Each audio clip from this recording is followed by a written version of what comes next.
Hey everyone, welcome to our channel.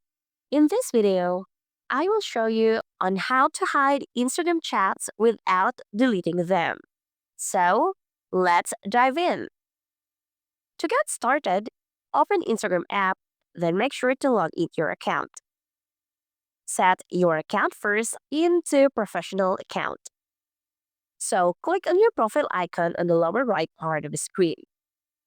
Click this edit profile, then click this switch to profile account.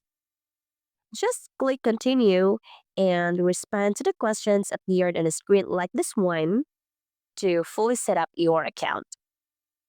Once done, you can now go to the messages.